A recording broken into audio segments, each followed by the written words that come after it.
கர்த்தருடைய பரிசுத்தமான நாமம் மகிமைப்படுவதாக.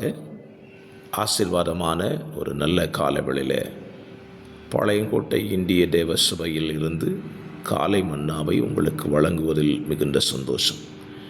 கிருபையாய் கர்த்தர் கூட்டி கொடுத்த நாளுக்காக கர்த்தரை துதிப்போம். இந்த நாள் ஜூலை மாதம் 25ஆம் தேதி வெள்ளிக்கிழமை காலவேளை. இந்த காலவேளையிலேயும் தேவன் நமக்கு இந்த நாளை ஆசீர்வதித்து தர ஜெபத்துடன் இந்த நாளை ஆரம்பிப்போம்.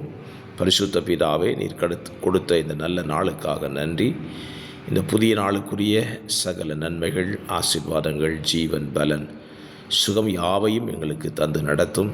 இந்த நாளிலே கர்த்தருடைய ஜனங்களாகிய நாங்கள் அனைவரும் கர்த்தருக்குள் வாழ்ந்திருக்க கர்த்தர் எங்களுக்கு உதவி செய்யும், ஆசீர்வதியும், எல்லா பாதுகாப்பையும் கட்டளையிடுவீராக. இயேசுவின் நாமத்தில் பிதாவே, ஆமென், ஆமென். கர்த்தர் நல்லவர். இந்த நாளில் யோசுவாவின் புஸ்தகம் 13ஆம் அதிகாரத்தை தியான பகுதியாக வாசித்து தியானியுங்கள். இந்த அதிகாரத்திலே மொத்தம் 33 வசனங்கள் உள்ளன.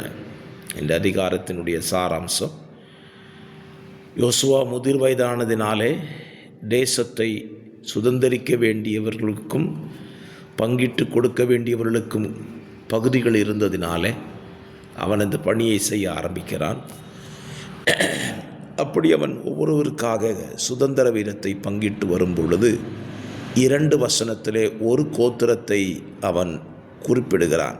வசனம் 14:33 2 வசனத்திலே ஒரு கோத்திரத்தை குறிப்பிட்டு ஒரு காரியத்தை சொல்லுகிறான். என்ன சொல்லுகிறான்? குறிப்பிடப்பட்ட கோத்திரம் லேவி கோத்திரம். லேவி கோத்திரத்திற்கு சுதந்திரம் அவன் கொடுக்கவில்லை என்று எழுதப்பட்டிருக்கிறது.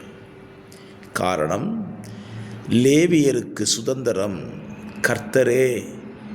கர்த்தரும் கர்த்தருக்கு செலுத்துகிற அவருடைய தகன பலிகளும் தான் அவர்களுக்கு சுதந்திரமாய் இருந்தது. தேவன் 12 கோத்திரங்களிலே 11 கோத்திரங்களை விட்டுவிட்டு ஒரு கோத்திரத்தை தனக்காக தெரிந்து கொண்டார். இன்றைக்கும் தேவன் தெரிந்து கொள்ளுகிற ஊழியர்களை நாம் நன்றாய் புரிந்து கொள்ள வேண்டும். ஊழியர்களும் ஒன்றை புரிந்து கொள்ள வேண்டும். இஸ்ரவேல் புத்தருடைய கோத்திரங்களில் 11 கோத்திரங்களுக்கு சமமாய் சரியாய் ஒரு கோத்திரத்தை தேவன் தமக்காக தெரிந்து கொள்ளுகிறார். தெரிந்து கொள்ளப்பட்டதான் அந்த கோத்திரம் தேவன் கொடுக்கிற சுதந்திர வீதத்தில் அவர்களுக்கு சுதந்திரத்தை கேட்காதபடி தங்களுக்கு தேவையான சுதந்திரத்தை கர்த்தரிடத்தில் கேட்டு பெற்றுக்கொள்ள வேண்டும் என்கிற பிரமாணத்தை வைத்தார். இன்றைக்கும் கர்த்தருடைய கனமான சேவையை செய்கிற ஊழியர்களை குறித்ததான மனத்தெளிவு விசுவாசிகளிடத்தில் காணப்பட வேண்டும். ஊழியர்களுக்கு தேசத்தின் நடுவிலே கர்த்தர் சுதந்திர வீதத்தை கொடுக்கவில்லை. அவர்களுக்கு சுதந்திரம் எது?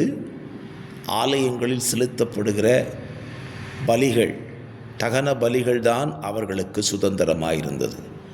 இன்றைக்கு ஆலயங்களில் பலிகள் செலுத்தப்படுவதில்லை, ஆனால் காணிக்கையாகிய பலிகள் செலுத்தப்படுகிறது. இந்த காணிக்கை தான் அவர்களுக்கு சுதந்திரமாய் இருக்கிறது. இன்றைக்கும் பல சபைகளில் எடுத்துக்கொள்ளுங்கள், ஊழியர்களுக்கு சேர வேண்டிய தகன பலிகளை சபையில் கமிட்டி அமைத்து கமிட்டி அதை கைப்பற்றி ஊழியர்களுக்கு அவர்கள் செய்கிற காரியங்கள் தான் சென்றடைகிறது. இது எத்தனை பெரிய தவறு என்பதை நாம் முதலாவது புரிந்து கொள்ள வேண்டும். தேவனுக்கு செலுத்துகிற எந்த பலிகளையும் நாம் நமக்கென்று எடுத்துக்கொள்ளக்கூடாது. இது பிரமாணம். அதுபோல தேவனுக்கு செலுத்தப்படுகிற பலிகளை எப்படி கையாள வேண்டும் என்றும் லேவியருக்கு பிரமாணத்தை வைத்திருக்கிறார். அவர்களும் அதை சரியாக கடைபிடித்து செய்யும்போது 2 பேருக்கும் அது ஆசீர்வாதமாக இருக்கிறது. ஆகவே என்னை கேட்கிற அருமையான கர்த்தருடைய பிள்ளைகளே, ஒரு காரியத்தை இன்றைக்கு நீங்கள் புரிந்து கொள்ள வேண்டும். ஊழியர்களுடைய சுதந்திரத்தை விசுவாசிகள் கை வைக்கக்கூடாது. உங்களுக்கு கொடுக்கக்கூடிய வாய்ப்பை கர்த்தர் கொடுத்திருந்தால் தாராளமாய் ஊழியத்திற்கு கொடுங்கள், தேவனுக்கு கொடுங்கள். தேவனுக்கு நீங்கள் கொடுக்கிறதை தேவன் தம்முடைய ஊழியர்களுக்கு கொடுக்கிறார். அதை நீங்கள் புரிந்து கொண்டு கர்த்தருக்கு நீங்கள் தாராளமாய் கொடுங்கள். அதனுடைய சுதந்திர வீதத்தை கர்த்தர் அவருடைய ஊழியர்களுக்கு கொடுக்கிறார். நல்லது. பெற்றுக்கொள்ளுகிற ஊழியர்கள் என்ன செய்ய வேண்டும்? தேவன் தங்களுக்கு கொடுக்கிறதில் தேவனுக்கென்றும் அவர்கள் கொடுக்கும்படி தீர்மானித்திருக்க வேண்டும். இந்த பிரமாணத்தை அவர்கள் சரியாய் கடைபிடிக்கும் பொழுது நான் சொல்லுவேன், தேவனுக்கு கொடுத்தவர்களுக்கும் தேவனிடத்தில் பெற்றுக்கொண்டு தேவனுக்கு கொடுக்கிறவர்களுக்கும் இது ஆசீர்வாதமாய் அமையும்.